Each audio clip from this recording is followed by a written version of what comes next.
প্রিয় বন্ধুরা, সবাইকে শুভেচ্ছা ও স্বাগতম জানিয়ে আজকের এই ভূত এপিসোডে একটি নতুন কাহিনী নিয়ে আপনাদের সামনে উপস্থিত হয়েছি। আজকের কাহিনীটা আমার এক বন্ধু, নাম জহুরুল। আমরা একই সাথে ঢাকা পড়ালেখা করতাম, একই হলে থাকতাম। আমার খুব প্রিয় বন্ধু ছিল। এই প্রিয় বন্ধু ম্যান অফ যশোরের। এই জহুরুলের দাদা ছিল জহির প্রামাণিক। এই জহির প্রামাণিক ছিল একজন বিজ্ঞ ব্যক্তি এবং তন্ত্রমন্ত্র দিক দিয়ে অনেকটা পারদর্শী, এলাকার মান্যগণ্যর মধ্যে অন্যতম ব্যক্তি।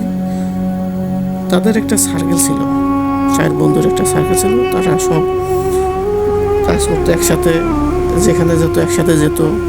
এলাকায় বিচার সালিশ থেকে শুরু করে সমাজে যে ভালো কাজগুলো এই জহির প্রামাণিক করতো, তার 4 বন্ধু একসাথে করতো। এই জন্য এলাকাতে তাদের যথেষ্ট সুনাম আছে। যদিও তারা গ্রামের একটা ছোট্ট গ্রামে বসবাস করতো। গ্রামকে অনেকটাই তারা আলগে রাখতো। অনেক বিপদ আপদে কোনো লোক যদি পড়তো, জহির প্রামাণিককে আগে পাওয়া যেত। যাই হোক, এলাকার লোকজন তাকে এই জন্য সম্মান করে। আমার এই বন্ধুর দাদা জহির প্রামাণিক একজন শৌখিন লোক ছিল। প্রতি সপ্তাহে একটি করে সিনেমা দেখার তার নেশা ছিল। শুধু সে একাই দেখতো না, তার যে সার্কেলের 4 বন্ধু তারা একসাথে সিনেমা দেখতো প্রতি সপ্তাহে। যাই হোক, এখানে 4 বন্ধু প্ল্যান করলো যে আজকে আমাদের তো সিনেমা দেখার দিন, আমরা সারাদিনে কাজকর্ম শেষ করে নাইট শো সিনেমা দেখতে যাব। যাই হোক, তাদের সারাদিনের কাজকর্ম শেষ করে নাইট শো সিনেমা দেখতে যাবে। তখন ছিল বর্ষাকাল।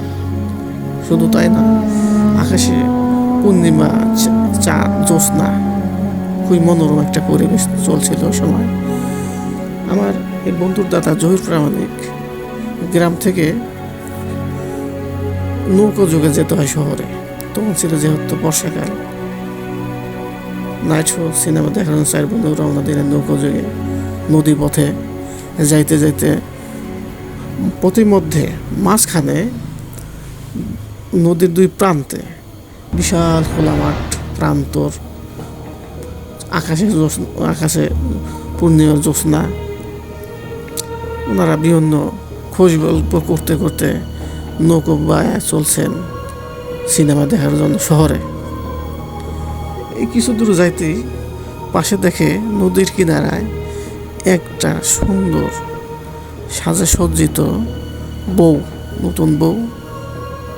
আমার এই বন্ধুর দাদাদের উদ্দেশ্য করে বলছে, ও ভাই নৌকা, একটু দাঁড়াও না, আমাকে নিয়ে যাও। আমি খুব বিপদগ্রস্ত। সামনে গ্রামেই আমার বাবার বাড়ি, আমি আমার বাবার বাড়িতে যাব। তাই আমাকে একটু নিয়ে গেলে, বাবার গ্রামে রেখে গেলে আমি আমার বাবার বাড়িতে চলে যাব। তো এই কথা শুনে অচেনা অপরিচিত একজন মেয়ে মানুষ, তারপর রাত 8টা-9টা বাজে, এইভাবে আকুতি মিনতি করে তাদের বলছে। এক বন্ধু এই মহিলার কথা একভাবে নিচ্ছে।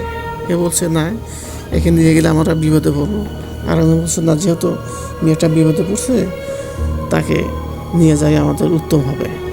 তাছাড়া রাত, একটা মহিলা মানুষ একা এখানে তো মানে খারাপ কিছু ঘটে যেতে পারে। তো 4 বন্ধু পরামর্শ করে বলছে, ঠিক আছে, তাহলে তাকে নিয়ে যাই। সামনে যেহেতু গ্রাম, সামনের গ্রাম দিয়ে তো শহরে সিনেমা দেখতে যাব। এই ভেবে আমার বন্ধুর দাদা জহির প্রামাণিক বলছে, এই মিয়া, তুমি আসো, নৌকোতে চলে আসো। তো এই মহিলাটা বলতেছে, না, এই নৌকোটা আমার কাছে নিয়ে আসেন, আমি তো পানিতে নামতে পারি না।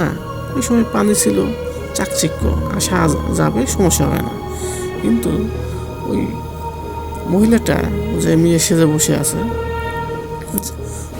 মেয়েটা নৌকে আসতেই চাচ্ছে না।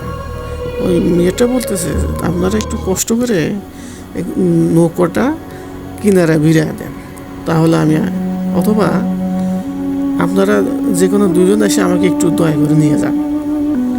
এইরকম মানে কাবজাব চলতেছে, কথা বলাচ্ছে, কিন্তু কেউ কারো কথা শুনছে না। পরিশেষে আমার বন্ধু দাদা ছিল একজন চালাক প্রকৃতির লোক, জ্ঞানী লোক ছিল। সে ভাবছে, আমি বুঝতে পারছি না যে ওই মেয়েটা আমাদের পানিতে নামাতে চাচ্ছে, তো সে পানিতে নামবে না, কারণ কি? কারণ মানে কারণ বলতে বলতে ওই মেয়েটার দিকে তাকাইছি। দেখে যে পায়ের দিকে তাকাইছি, দেখে যে পাও, মানে পা মাটির ঠিক 4 থেকে 5 ইঞ্চি উপরে শূন্যতে।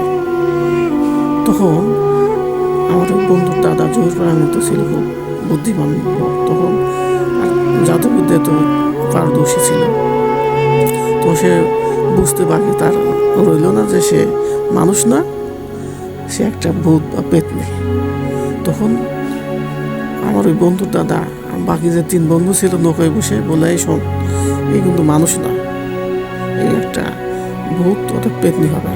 আমাদের ফাঁদে ফেলানোর জন্য আমাদের পানিতে নামাইলে সে পানিতে আক্রমণ করবে, কারণ মানুষ পানিতে শক্তি কম পায়, দুর্বল পায়, আর এই ভূত পেট পানিতে খুবই শক্তিশীল হয়। ওই একজনই 4-5 জন বা 10 জনকে তারা আক্রমণ করতে পারে, হত্যা করতে পারে, এরকম শক্তিশালী হয়ে যায় ভূত পেট পানিতে।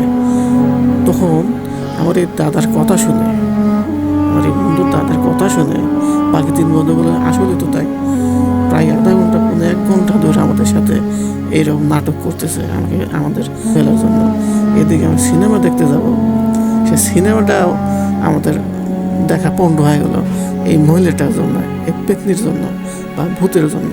ওদের সাহায্য করতে হবে। তো 4 বন্ধু ছিল খুবই জুয়ান, শক্তিশালী, খুবই উঁচা লম্বা।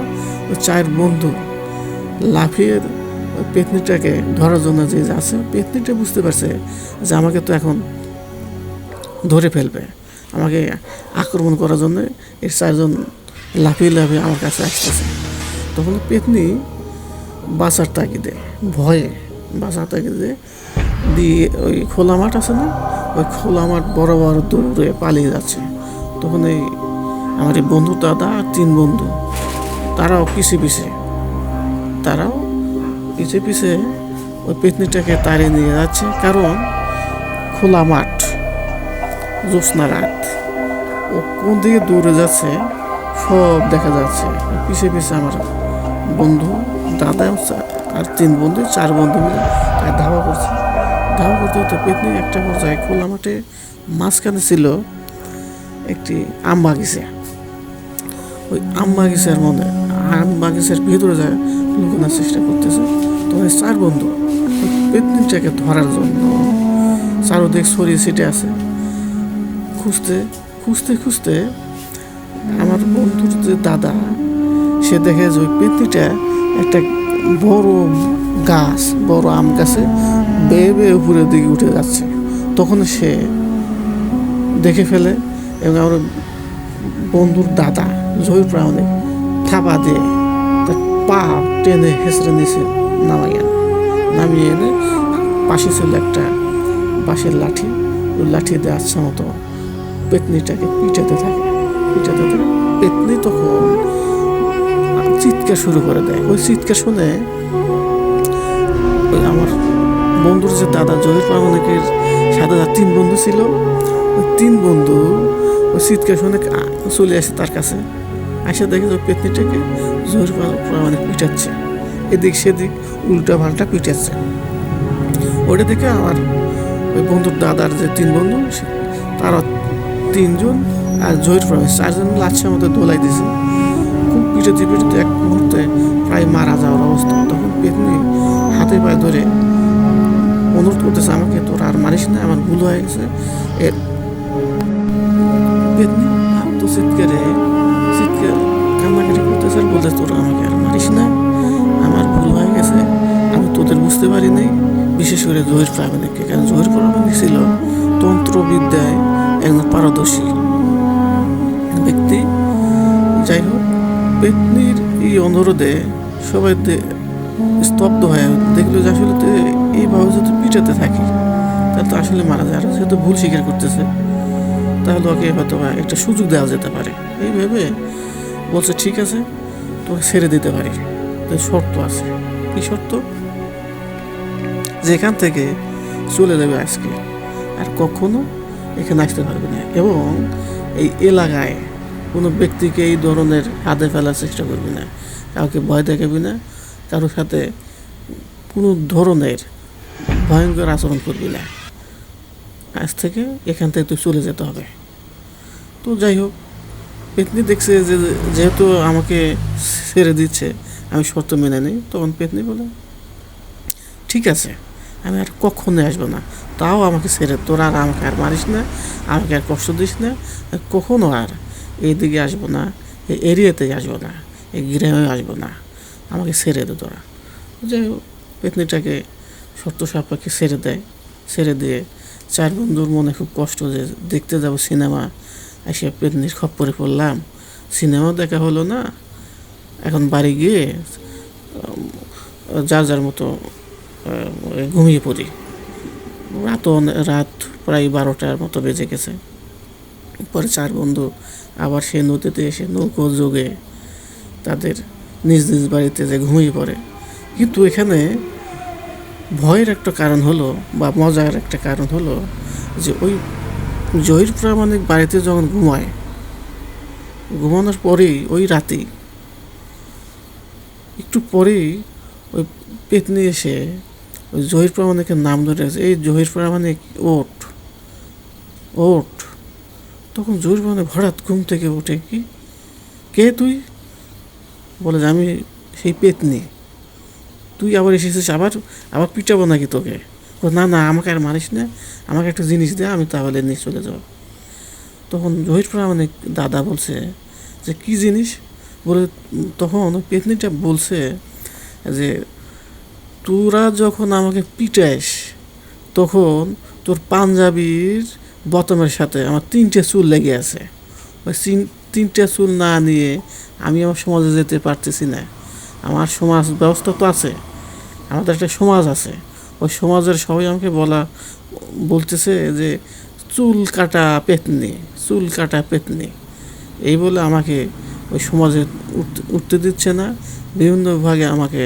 বিভিন্নভাবে আমাকে প্রহার করছে, আমাকে ওই সমাজ থেকে তাড়িয়ে দিয়েছে যে ওই 3টে চুল নিয়ে আসবে। তুই চুল তোর কোথায় গেল? তাহলে অবশ্যই তুই অবশ্যই তুই এমন কোনো কাজ করছিস যে কেউ না কেউ তো এই চুল তো ছিঁড়ে রেখে দিয়েছে। আমাকে চুলগুলো দিয়ে দে ভাই, আমি সারা জীবনের জন্য এখান থেকে চলে যাব, আর কখনো আসবো না। তখন জহির প্রামাণিক দাদা দেখেছে আসলে বিষয়টা কি, আসলে পেতনি সত্য কথাই বলছে না মিথ্যা কথা বলছে। তখন জহির প্রামাণিক সে যে সিনেমা দেখার জন্য যে পাঞ্জাবিটা পরে গিয়েছিল, সেই পাঞ্জাবির বতমে আসলে যা দেখে 2-3টা চুল লেগে আছে। তখন ওই 2-3টা চুল পেতনিটাকে জানালার পাশ দিয়ে, জানালার ফাঁক দিয়ে ছেড়ে দেয়। ওই পেতনি চুলগুলো নিয়ে সেই যে চলে যায়। তারপরে কখনো ওই জহির প্রামাণিকের গ্রামে বা আশেপাশে গ্রামে ওই পেতনিকে দেখা যায়নি, কাউকে ডিস্টার্বও করেনি, কাউকে ভয় দেখায়নি। সেই পেতনি সেই যে গ্রাম ছেড়ে চলে গেছে, আর কখনো ওই পেতনি ওই জহির প্রামাণিকের পিটানোর কথা ভেবে কখনো আসেনি, আর কখনো আসবে কি না সেটা বলা যাচ্ছে না। যাই হোক, সেই যে পেতনি ওই গ্রাম থেকে পালিয়ে চলে গেছে, আর কখনো ওই পেতনি গ্রাম আসেনি। বন্ধুগণ, আসলে পেতনি আছে, ভূত আছে, এটা সত্য। তার প্রমাণ হলো আমার ওই বন্ধুর দাদা জহির প্রামাণিক দিয়ে আমরা বিষয়টা আসলে বুঝলাম। ধন্যবাদ। আজকে এখানেই। আমার এই চ্যানেলে বেশি বেশি আপনারা সাবস্ক্রাইব করবেন, লাইক দিবেন, এতটাই আপনাদের কাছে অনুরোধ। ধন্যবাদ সবাইকে।